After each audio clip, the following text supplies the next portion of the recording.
Axşamınız xeyir olsun. Hörmətli xanımlar və cənablar, əziz dostlar.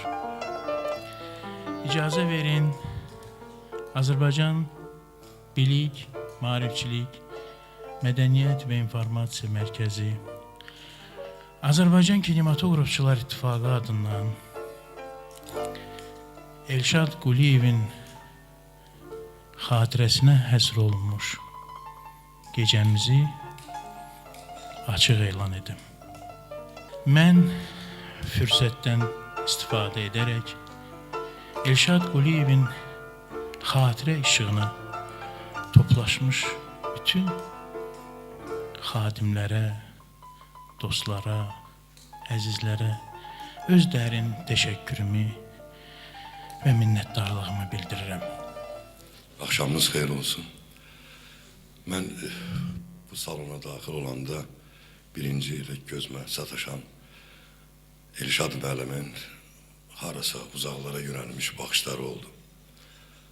Və buradakı yazını da bilənlər bilir, bilməyənlər də bilmir ki, Elşad müəllimin məzar daşının üstündə bu sözlər yazılıb başqa heçinə. Televiziya mənim məhəbbətimdir. Teleradyoda redaktor kimi, tərcüməçi kimi fəaliyyətə başlayan Elşad müəllim qısa vaxt ərzində o böyük, o vaxt 2500 işçisi var idi, indi bilmirəm nə qədədir, o böyük bir kollektivin sədri oldu. Həm də böyük bir kollektivin məhəbbətini qazandı. Qısa vaxt ərzində mən bugün cəsarətlə deyirəm ki, Elşad Quliyev kimi televizyonçu Azərbaycana gəlməyib. Bundan sonra gələcəyini deyə bilmərəm, amma televiziyanı həqiqətən qəlbən sevən, ona bağlanan və bu sahənin, mən deyərdim, ustad mütəxəssisi olan həm nəzəriyyə, həm praktika baxımından Elşad Quliyevdən olmayıb. Allah ailəsinə, doğmalarına, yaxınlarına, dostlarına səbir versin. Sağ olun.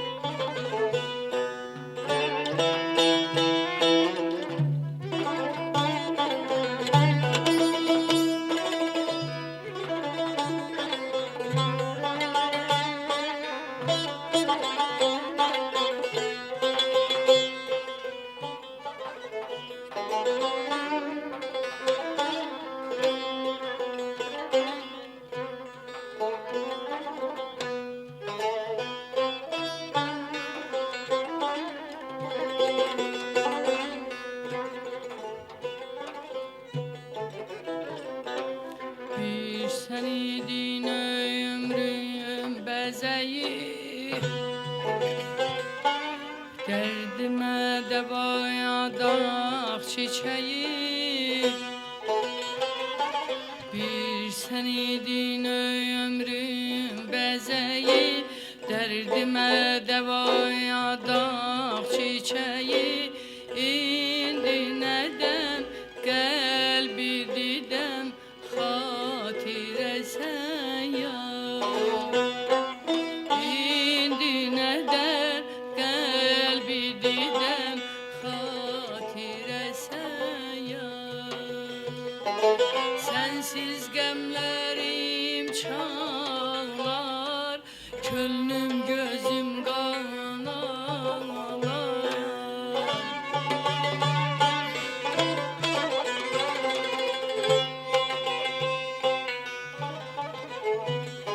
Sensiz gemlerim çağlar, könlüm gözüm kan ağlıyor. İndi neden kalbi didem hatire sen ya. İndi neden kalbi didem hatire sen ya.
Sensiz gemlerim çağlar, çölüm gözüm kan ağlar.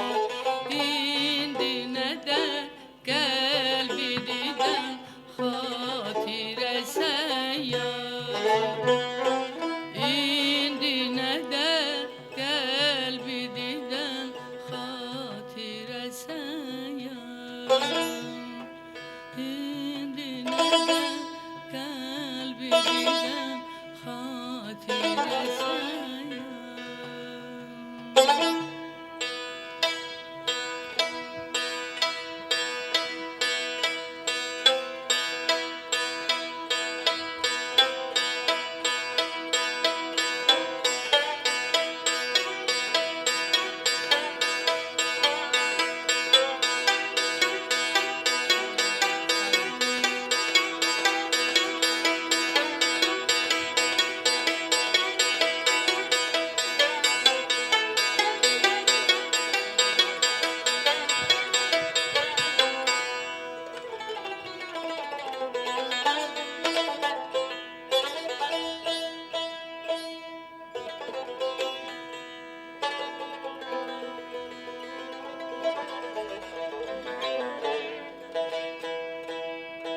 Neden ol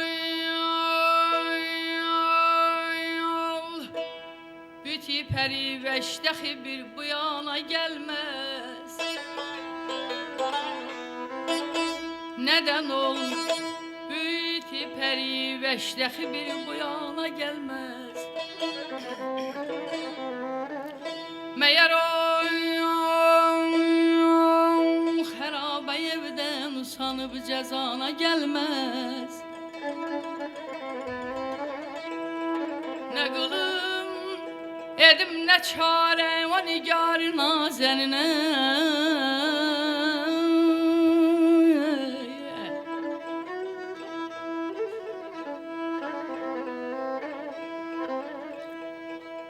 Ne kılım edim ne çare o nigar nazenine. Uyanır cahan sözünden özü bir beyana gelmez.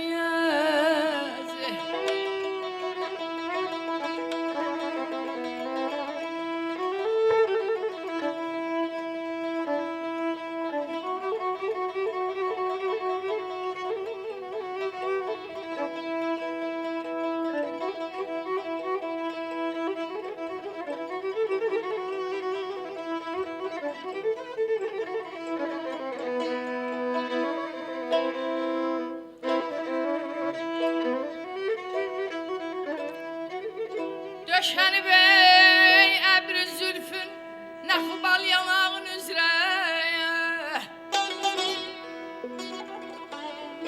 Döşeni bey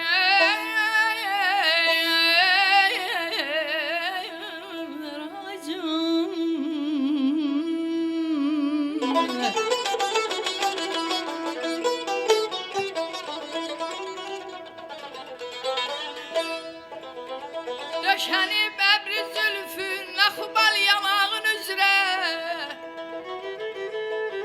Niye bez o kargı saçın uzanıp tabağına gelmez.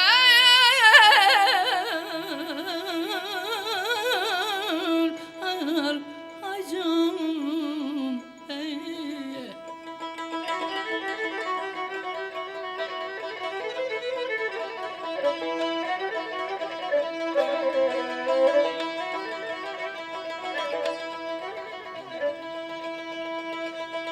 Men onun qadasını anlam, men onun fədası yollam. O nedir ki yoktu sanı, o bu sözler sana gelmez.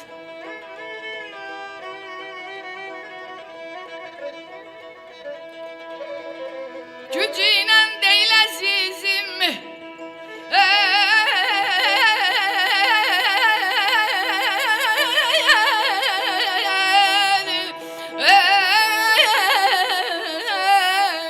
aman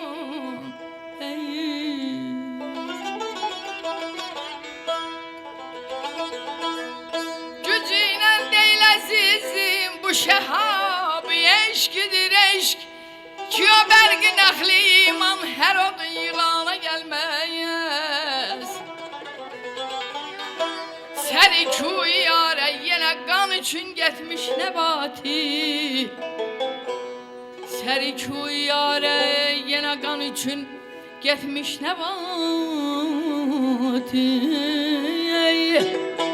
O belalı aşık indi batıp dalgana gelmez. Aman aman ey ey ey aman aman pedal aman aman ay can.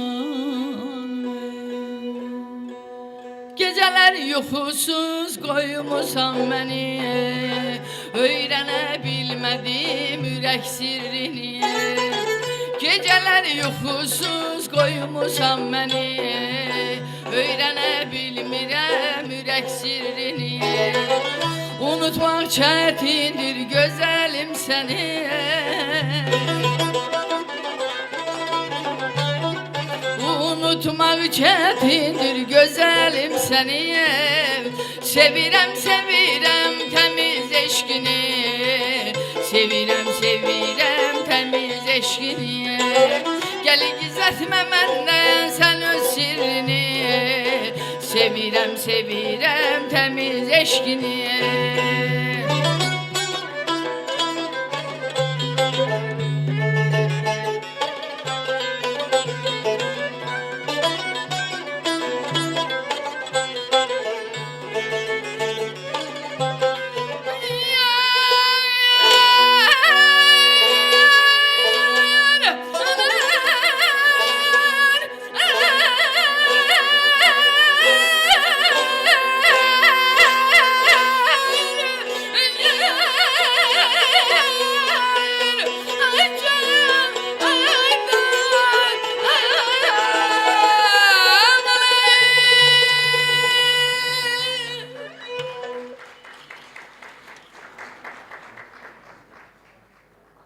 Akşamınız xeyir olsun.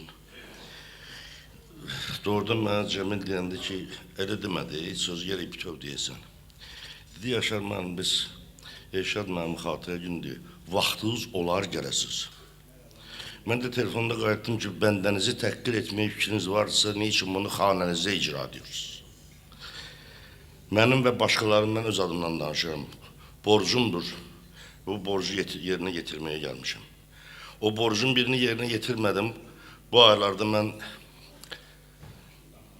Türkiye'deydim, hamiye məlumdu. Orada işim, o yerine getirebilmedim.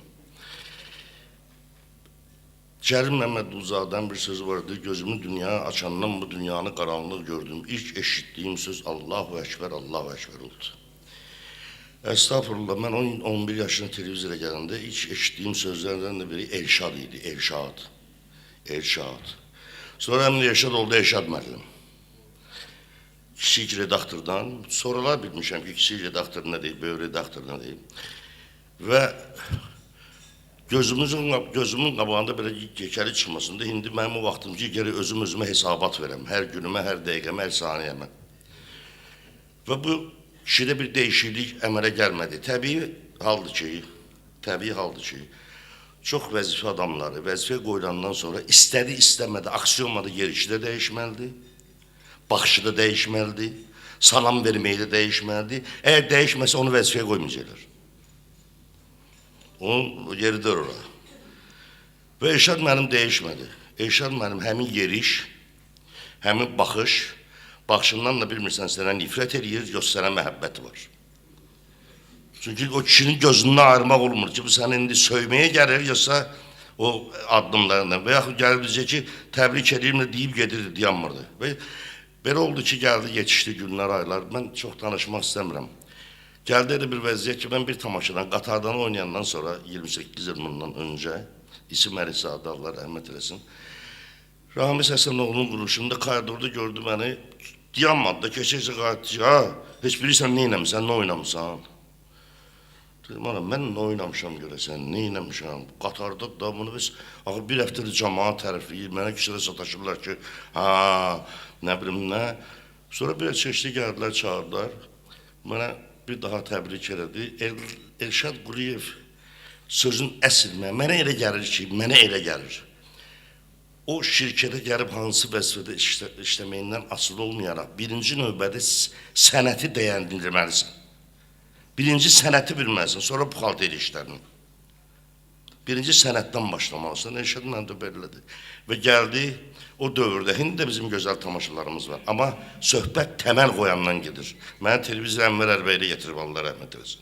Söhbət təməl qoyandan və Elşad Quliyevin televiziyadakı televiziya işi televiziya tarixində çox sayılı bir səhifədir. Mən çox danışmaq istəmirəm. Mən özümü arzu edirəm və hesabat verirəm ki, mən əgər gələcəkdə saysam ki, məni teatra kimlər gətirib, filan rejissor, filan dramaturg, məşhurlaşmağımda filan kəs böyük rol oynayıbsa, mən indiyə qədər o siyahıya Elşad Quliyevi əlavə eləməmişəm. Bu mənim səhvim olub. Kimin səhvidirsə, onlar da boynunu alsın. Bundan sonra bizim yaradıcılığımızdan söhbət gedəndə Elşad Quliyevi də ora əlavə eləyək. Onun adını Elşad Quliyev bu dünyaya bütöv gəldi, bütöv də getdi. Allah rəhmət etsin.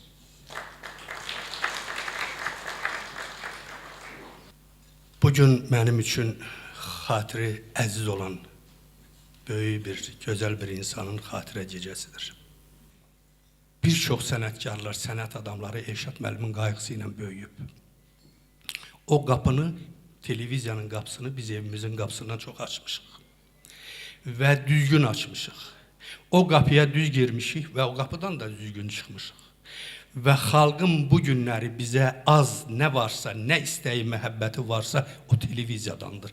Azərbaycan televiziyasındadır. Ruhu şad olsun. Elşad müəllim kimi böyük bir insanın diqqəti, məhəbbəti sayəsində biz hələ ki varıq, çalırıq, çalışırıq. Allah ruhunu şad eləsin. Mən öz tarımla bu günləri onun şamı yanan bir səhnədə ona salam verməyə gəlmişəm.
Mən böyük cəsarətlə, şövqlə deyirəm ki, çoxdandır bir məclisdə bu qədər nurlu sifət görməmişdim. Bugün elə bil televiziya ilə bağlı nurlu insanların hamısı yığılıb bura. Və bunların çöhrəsindəki o nur elə Elşad Quliyevin nurudur. Onun sənətinin nurudur, onun böyüklüyünün nurudur. Azərbaycan televiziyasında nəzəriyyə ilə praktikanı elmi şəkildə birləşdirən və milli televiziyanın poetikasını, estetikasını formalaşdıran birinci sədr Elşad Quliyevdir. Elşad Quliyev yazılıb ora ki, televiziya mənim məhəbbətimdir. Bu təkcə Elşad Quliyevə aid deyil. Elşad Quliyev bu çiçəyi milyonlarla insanın qəlbində ətir saçdırdı. Çok görmeden yeter.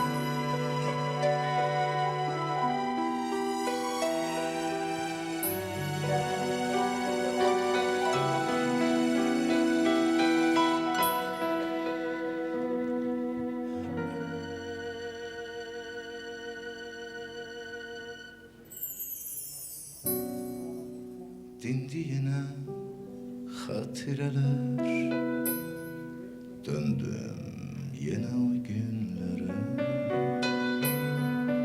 İstedim ki evvelki tek tutum senin ellerinden. Gözümüzde gönlümüzde neçe arzu neçe istek, xumarlanak xoşbəxtlikdən. Bu dünyanı nağıl bilək, bu dünyanı nağıl bilək. Gözümüzdə gönlümüzdə neçə arzu neçə istek, xumarlanak xoşbəxtlikdən. Bu dünyanı nağıl bilək, bu dünyanı nağıl bilək. Sen, ben bir de hatireler, hemin küçe, hemin şehir. Bilirəm ki, hara getsem, yine beni izleyirsen. O küçenin döngesinde, o ağacın gölgesinde, yine beni gözleyirsen. Sen, ben bir de hatireler, hemin küçe, hemin şehir.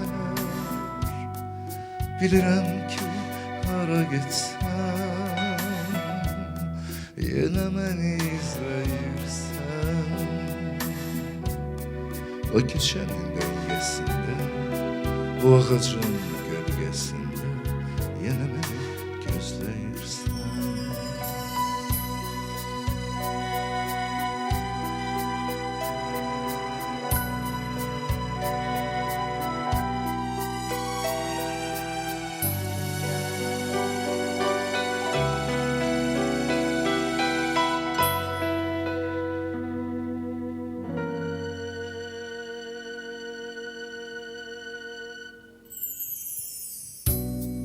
İstedim ki evvelki tek yine bana rast gelesen.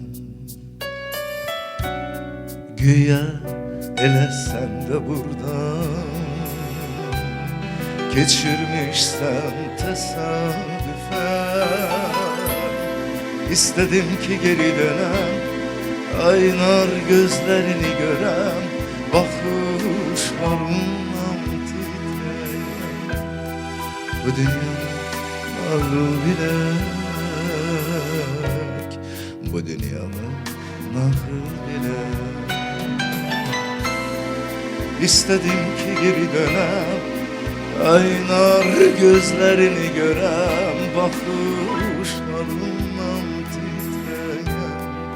Bu dünyanın ağrı bilek, bu dünyanın nahır bilek. Sen, ben bir de xatirələr Həmin küçə, həmin şəhər Bilirəm ki, hara getsəm Yenə məni izləyirsən O küçənin döngəsində O ağacın gölgesində Yenə məni gözləyirsən Sən mən bir də xatirələr Həmin küçə, həmin şəhər Bilirəm ki, hara getsəm Yenə məni izləyirsən O küçənin döngəsində O ağacın gölgesində Yenə məni gözləyirsən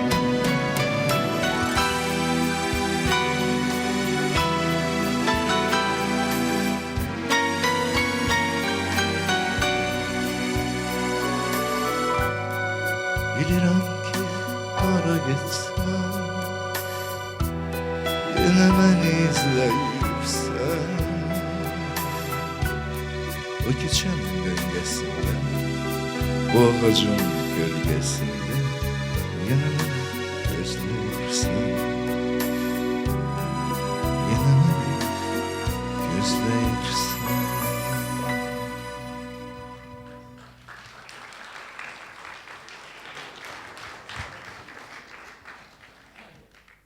Yuxuma gəlsəydin əgər bir axşam, deyərdim qoy yuxum olsun əbədi.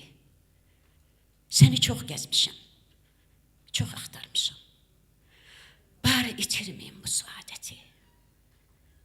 Yuxuma gəlsəydin əgər bir axşam, mən çəpər edərdim kipriklərimi, qoymazdım yuxumdan kənara səni. Qoymazdım yuxuma daha heç kimi. Yuxuma gəlsəydin əgər bir axşam, könlümdə olanı deyərdim bir-bir, deyərdim həsrətdən naxışlı ömrüm, həsrətlər içində əriyib gedir. Yuxuma gəlsəydin əgər bir axşam, hər asan yuxuma dinclik qonardı, səsini, sözünü dinlədikcə mən yuxumda çıraqlar, şamlar yanardı. Aşkarda görüşdük, səninlə ancaq, fəqət ani oldu vüsalın sənin. Getdin, şirin, acı xatirələrlə, qaldı yaddaşımda, xəyalın sənin.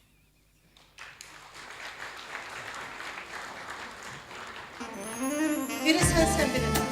Mən bu vaxtını Rəşad Rəlimin ruhuna ithaf edirəm. Allah balaların sağlasın və ruhu həmişə baxıb sizə şad olsun.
iki renktir.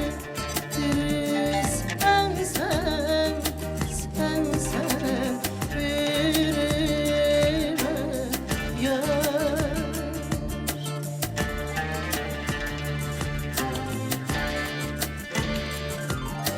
Sevinç kimdir, keder kimdir? O hem sensen, sensen, hem de ben yar.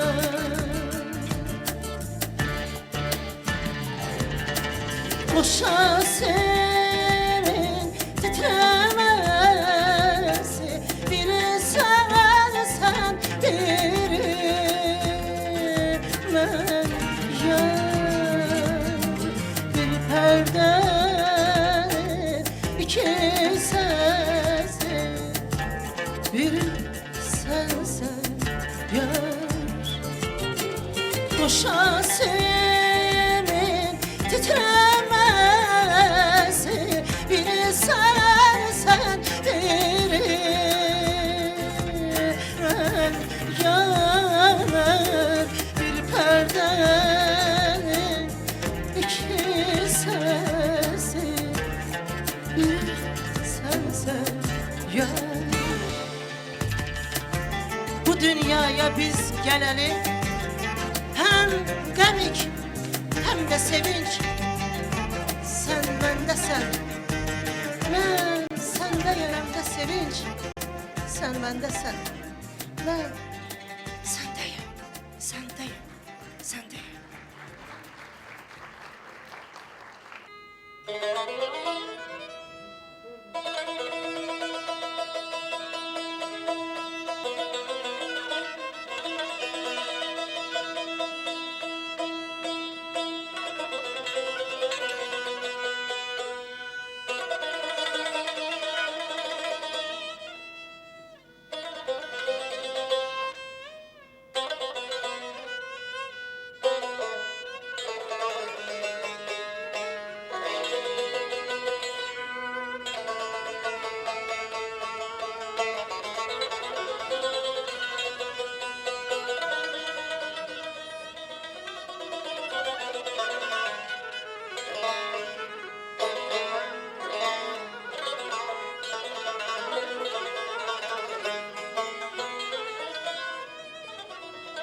Bulutlar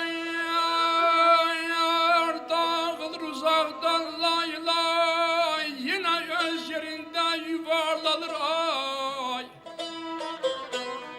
Fakat ne celal var ne de ki humay, ne ömre acıyır ne yaşa dünya. Ulduzlar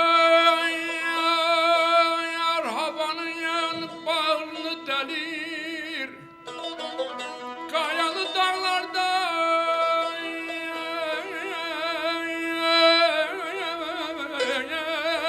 duman yükselir. Hayalım gecəni salama gelir, çapırdı atını bir başa dünya. Yerlere bakıram, bahçalı bağlı, göylere bakıram, kapısı bağlı. Kainat ihtiyar, sirli soraylı, ezelden yaranıp tamaşa dünya. Aman aman, aman aman canım.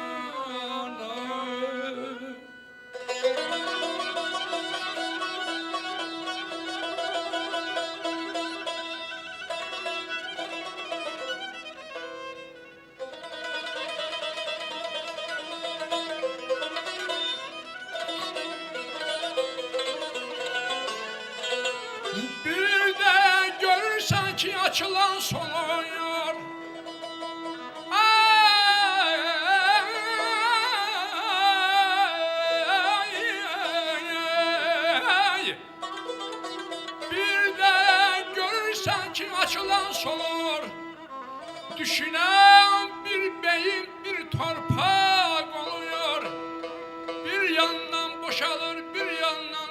var, sirrini vermeyir sirdaşa dünya. Ezelden belədir çünkü kainat. Cahan daimidir ömür emanet. Ezelden belədir çünkü kainat. Cahan daimidir ömür emanet. Elden ele keçir vefasız hayat. Biz geldik giderik, sen yaşa dünya. Ay ay ay ay ay ay ay balay. Ezel gündən rəhi eşqə düşüb mən bir bəla gördüm. Özümdən qeyri şaqi bəlaya mübtəlaya gördüm. Dolandım alemi, dolandım alemi, bir yari hemden görmedim. Hergiz cefasın çektiğim yar gözüme müddiaya gördüm. Rəfiqi yaşinadan əl üzüb səhra nəbərd oldu. Dükar oldu mənə məcnun, özüm tək binəva gördüm. Ay dadı bir dağıman vay.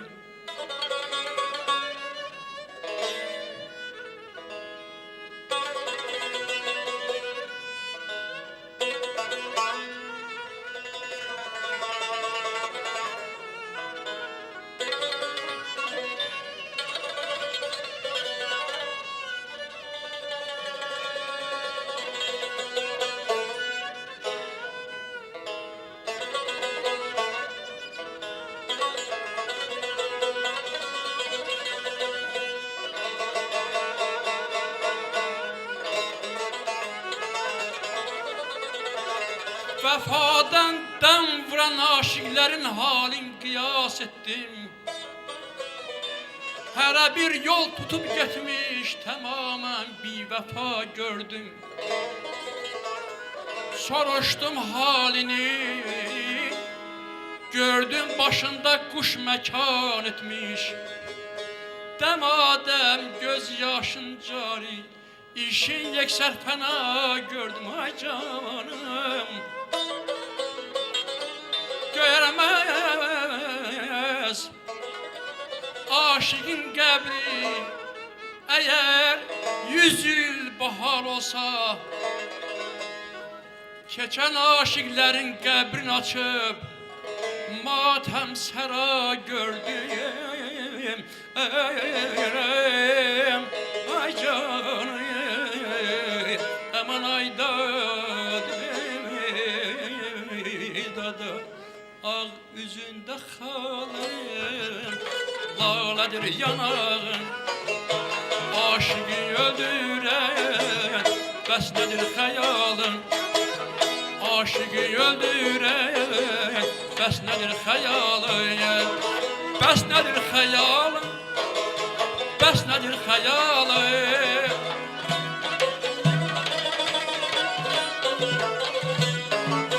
Bəs nedir xəyalın? Bəs nedir xəyalın? Aşığı öldüren, bəs nedir xəyalın? Aşığı öldüren, bəs nedir xəyalın? Sen açmış kızıl gül, mən də şeyda bülbül.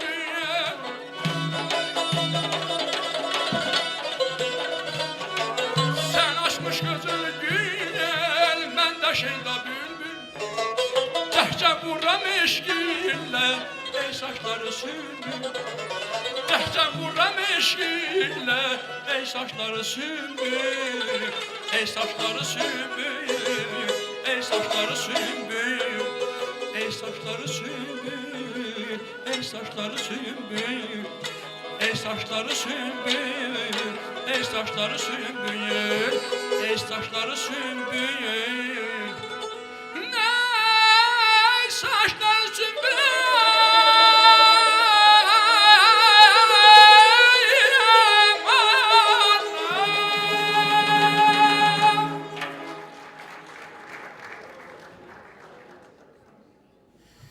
Ben size diyeyim ki ben Elşad müəllimin bu kadar cavan olduğunu, yani Elşad müəllimdən, mənim ölçülərimdən, mənim aramda cəmi 5-6 yaş fərq olduğunu 5-6 il Elşad müəllim rəhmətə gedəndə bildim. Yəni mən onacan Elşad müəllimi çox yaşlı bilirdim, yəni tam sizə səmimi deyirəm. Allah ona rəhmət eləsin, çox müdrik adam idi.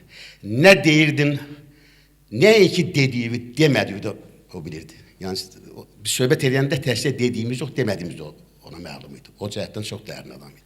Mən elə bilirəm ki, Elşad müəllim, yəni Elşad müəllimin yeri həmişə görünür televizya üçün. Mən bir şeirlə istəyirəm, mən də sözümü deyəm, son sözümü. Bu da ötən günün batan günəşi, başımın üstündə bulut qaralır. Daha ömrümə də qaranlıq düşür, ürəkdə sonuncu ümid qaralır. Daha qaranlığa qarışıb tamam, hamının gözündən itmək vaxtıdır. Daha bu qapını lap yavaşcadan açıb, kirimicə getmək vaxtıdır. Qoy heç kəs bilməsin, getsən gecə get. Qarış qaranlığa bir yuxu kimi, yerin altına da kirimicə get. Səssizcə torpağa hopan su kimi. Ölüm qorxusu yox hələk səndə. Ömür bitir deyən batmırsan yasa. Hələ ümidin var, su təki səndə. Bəlkə burada batıb çıxdın hardasa. Payız ötüşsə də hələ qış deyil, amma göy bulud aldı deyəsən. Yoxsa yağış yağır. Yox, yağış deyil, bir bax pəncərədən, qardı deyəsən. Bəsdir qaraladın ağ varaqları, gah uzun, gah qısa sətirlərinlə. Sonuncu sətrini ağabbaq qarın üstə yaz, qaralan ləpirlərinlə. Son dəfə dərdini qaranlıqlara danışıb getməkdən gözəl nə var ki? Bu çirkli dünyadan tərtəmiz qara qarışıb getməkdən gözəl nə var ki? Qoy heç kəs bilməsin, getsən gecə get, qarış qaranlığa bir yuxu kimi, yerin altına da kirimicə get, səssizcə torpağa hopan su kimi.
Şekillerden geçmişlere boylandım.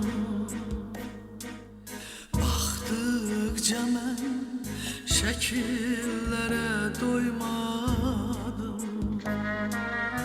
O çağları çiçek açmış bahardı.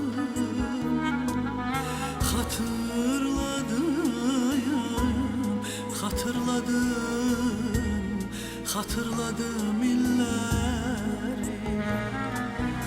O çağları çiçek açmış bahardı.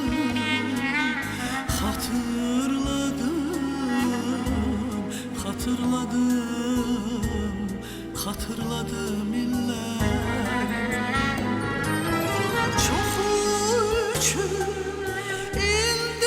həsrət qalmışam. Mən onlardan əbədi ayrılmışam.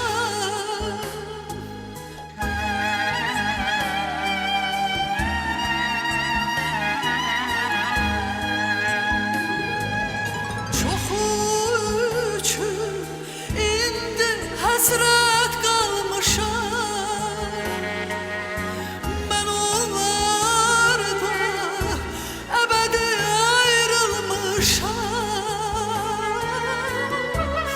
Ayrılalım, alovlanıp, alovlanıp yanmışam. Hatırladım, hatırladım elleri. Hatırladım, hatırladım elleri.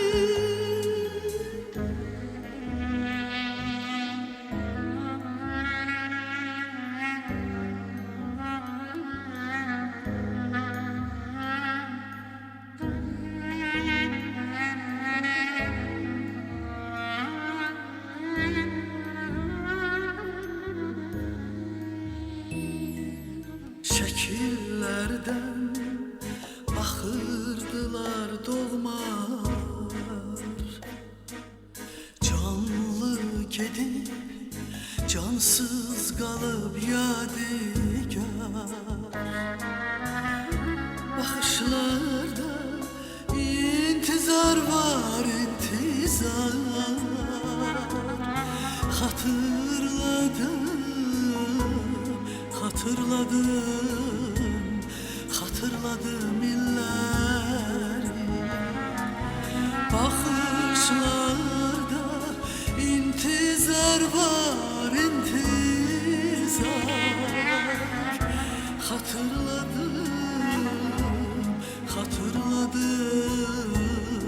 Hatırladım illəri.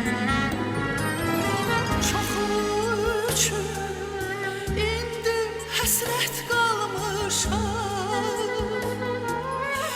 Mən onlardan əbədi ayrılmışam.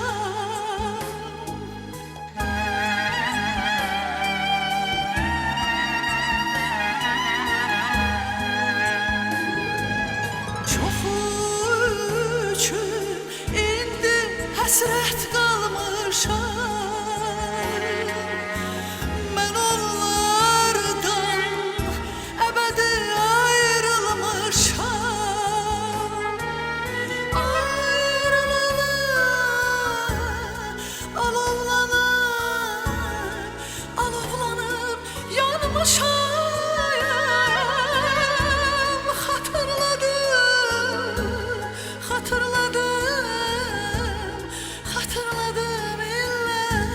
illəri.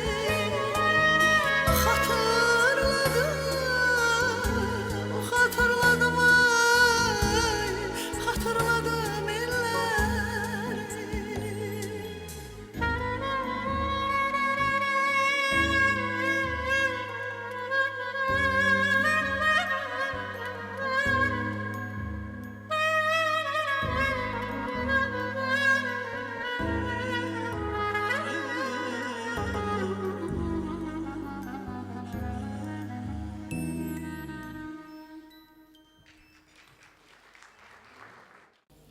O kadar maraqlı ve güzel çıkışlar oldu ki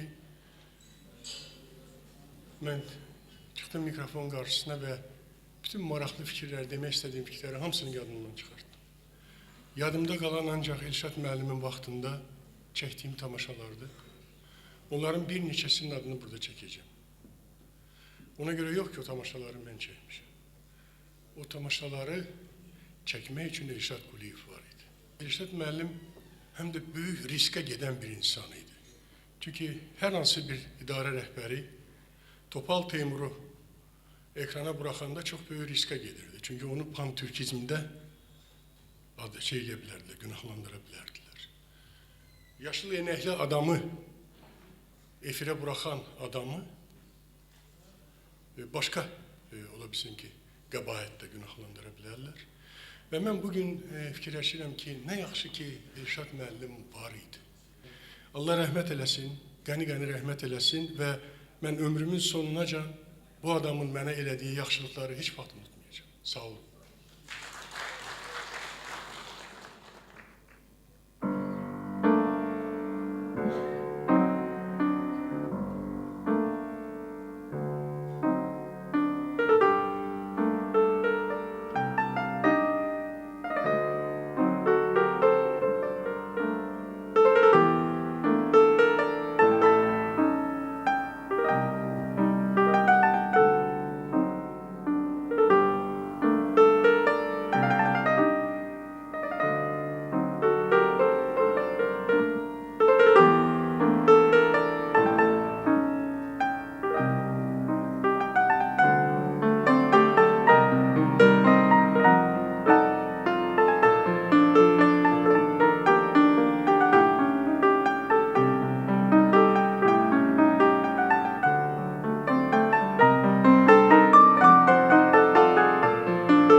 Adeten sanat adamları bir yere davet olunanda bir fikirleşirler ki o sahneye çıkanda neyse demelidirler. Allah ruhunu şad eləsin. Böyük şəxsiyyət idi, böyük insan idi. Əlim o insanın əlini dəyibdi. Yəni bunun özü böyük xoşbəxtlikdir. Mənim repertuarımdan bir mahnı onun xoşuna gəlirdi. Sən gələndə. Mobil Babayev, Vagif Səmədoğulları.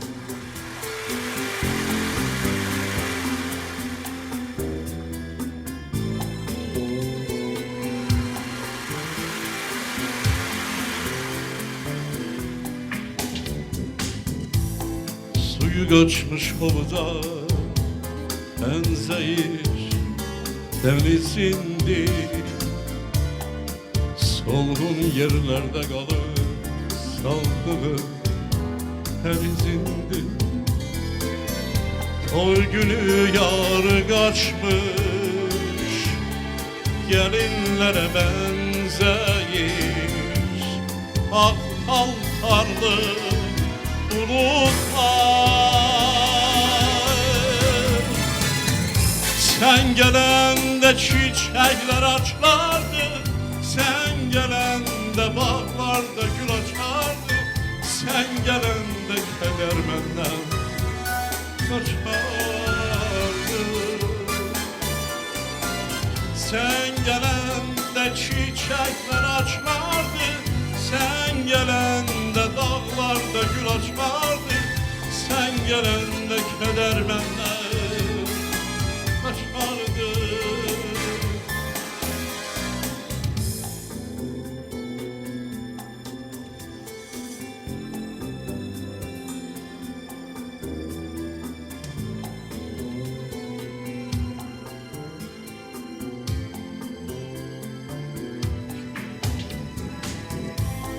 Gündüzlerin seması nedense indi bumbuz. Geceler başımızda ne ay yanır ne de vulduz. Nedense bu hoş baharda sarı yarpaklar açır, söykendiğim ağaçlar. Sen gelen çiçekler açardı. Sen gelende dağlarda gül açardı. Sen gelende keder benden kaçardı. Sen gelende çiçekler açardı. Sen gelende dağlarda gül açardı. Sen gelende keder benden kaçardı. Suyu kaçmış havuza benzeyir denizindi. Solgun yerlerde kalır saldığın her izindi. Nedense bu hoş baharda sarı yarpaklar açır. Söykendiğim ağaçlar. Sen gelende çiçekler açardı. Sen gelende dağlarda gül açardı. Sen gelende keder benden kaçardı. Sen gelende çiçekler açardı. Sen gelende dağlarda gül açardı. Sen gelende keder benden kaçardı.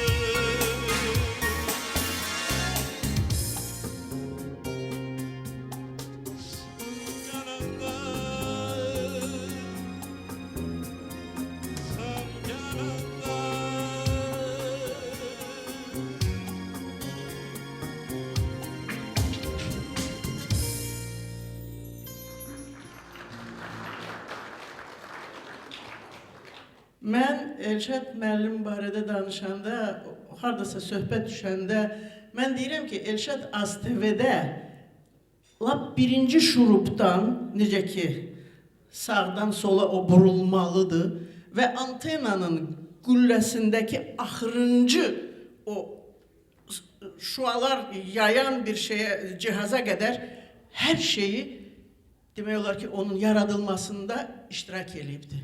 Çünki bu insan genç gelip ve ömrünü Azerbaycan televiziyasına həsr eləyib ve oradan çok büyük ürək sızıltısıyla ayrılıbdı. Mən bilmirəm, bugün okuyanlar çok olubdu, ama yine de hələ ekran təcəssümünü görməyən bir əsərimə yazdığım mahnını bugün icazə versəniz ifa ederim.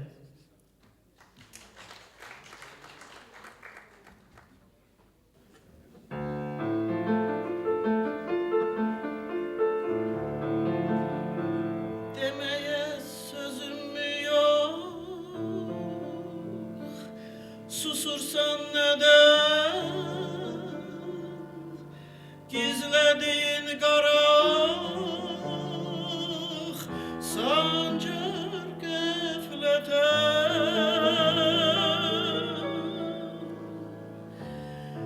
Niye esir dodağın, gözlerin sönüp köksünden çıkan ahın beni öldürür. Seni tanımak olmuş, değişilmişsen. Küs şüpheler beni boğar, bu sen değilsen. Uzatmayak bunu, dözmek çetindir. Hani o hisler hani, karar senindir. Gittin, arkaya bakmadan gittin, ittin. Hayatımdan izi itti, bitti. Ümitsiz ümitler gitti. İlahi, ilahi yaşamaya gittin, arkaya bakmadan gittin, ittin, hayatımdan izi itti, bitti, ümitsiz ümitler bitti. İlahi, ilahi, yaşamağa hardan güc alın. İtti, gitti, bitti.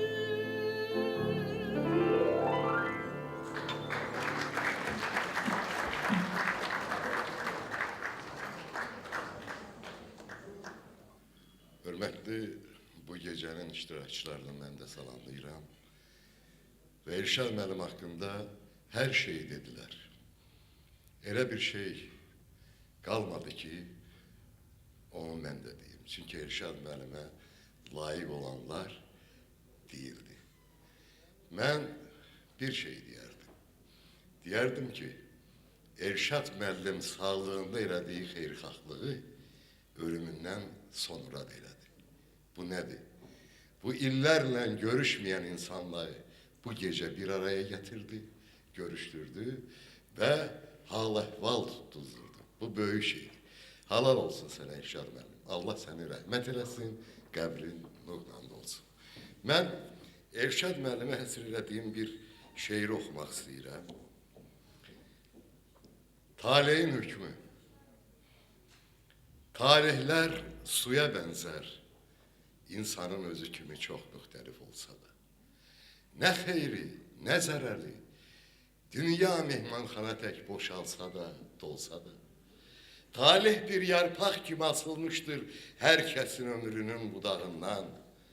Bəzən şən qəhqəhələr, bəzən acı nidalar göyə qalxır insanın könlünün otağından. Bəzən böyük bir dua, ölümün ağırlığın gənc yaşında daşıyır.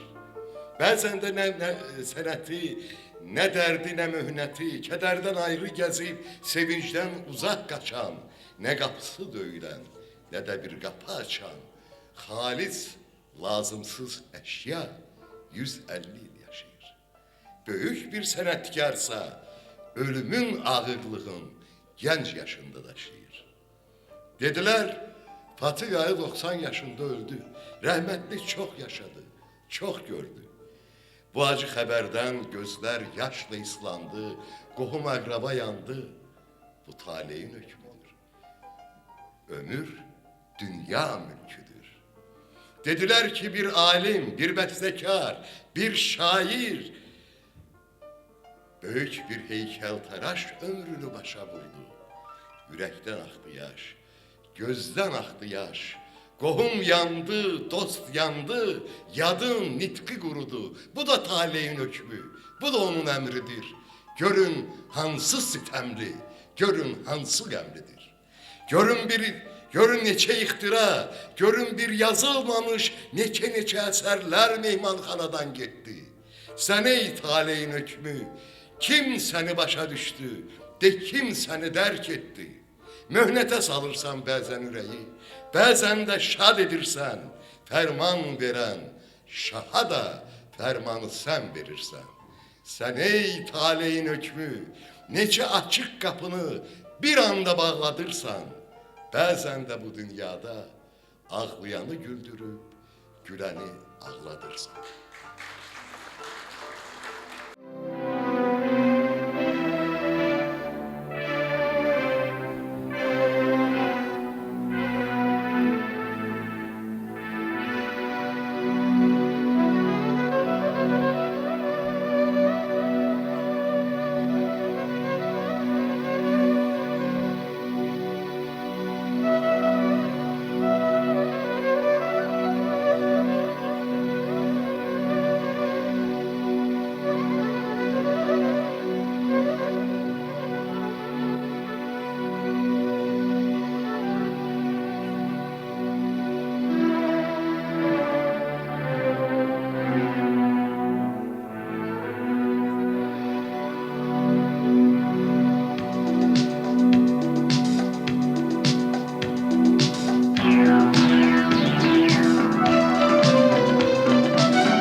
Gözlerinde yine gile yokundu.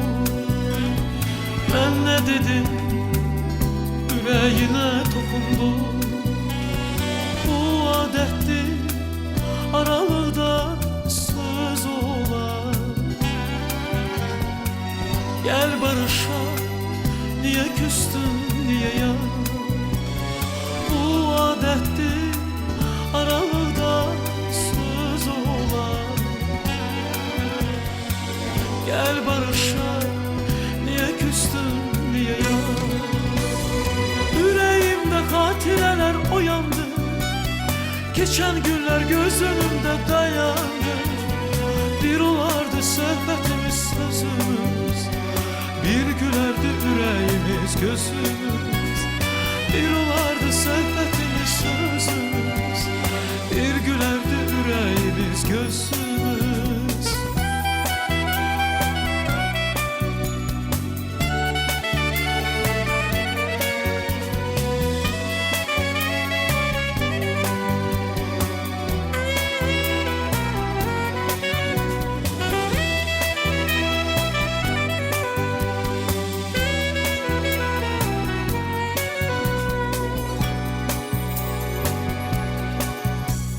Yanağını çiçeklerde aradım. Çemenleri saçın deyip taradım. Ay yüzüne dedim budur sabahım. Niye küstün günahım? Ay yüzüne dedim budur sabahım. Niye küstün, nedir benim günahım? sular gözlerindir dedim ben, hoş nəğmələr sözlerindir dedim ben. İlk eşkime birce seni istedim, neyleyim ki dönü çıktı kısmetim. İlk eşkime birce seni istedim, neyleyim ki dönü çıktı kısmetim.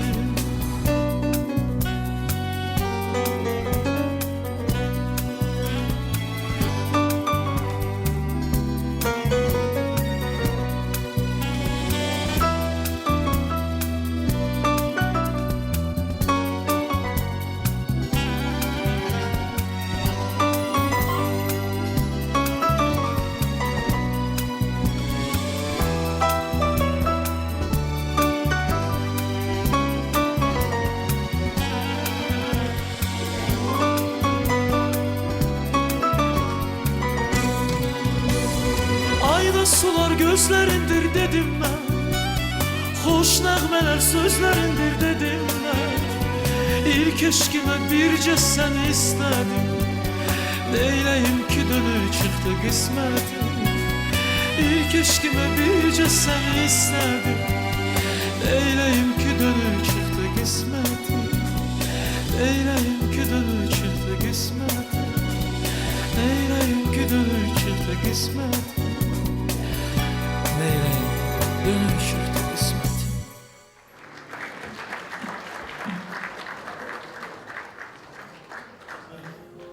Hı. 1984-cü ildə Elşad müəllim mənim televiziyada bir əyri-üyrü çıxışıma görə möhkəm danlayıb məni. Müəllim danlağı, ustad danlağı, odur budur, mən çalışıram az danışam. İcazə verin sizə Rəsul Rızanın bir şeirini söyleyeyim. Şeirin adı belədir. Unutmayın.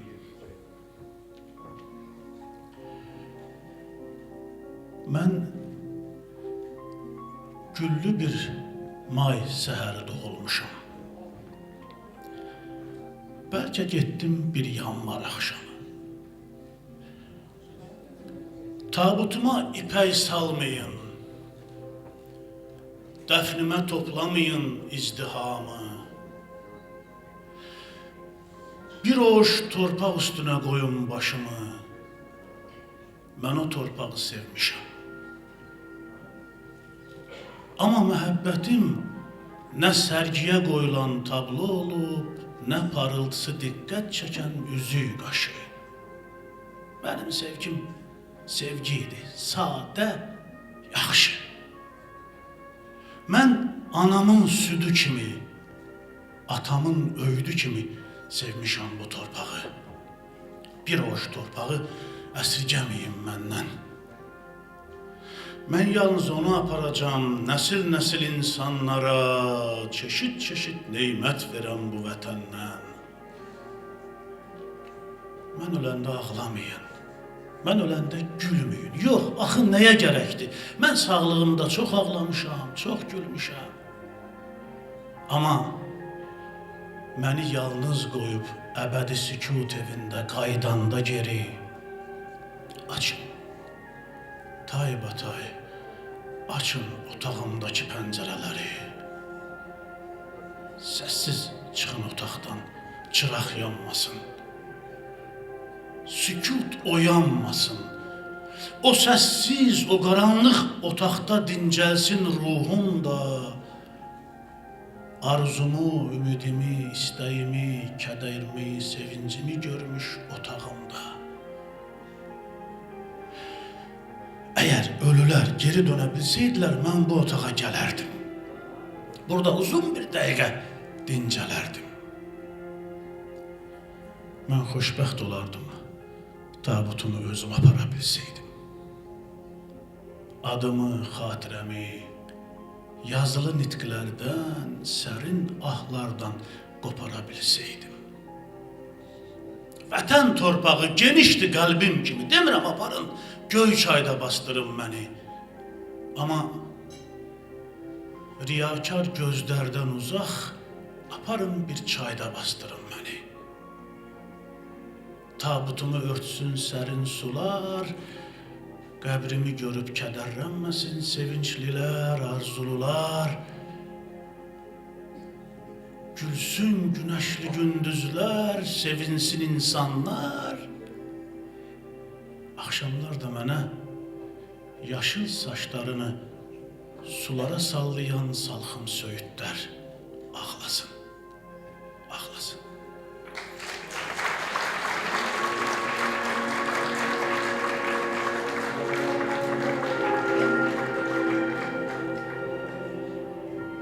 Əziz dostlar, xanımlar və cənablar, artıq bizim də tədbirimiz başa çatır.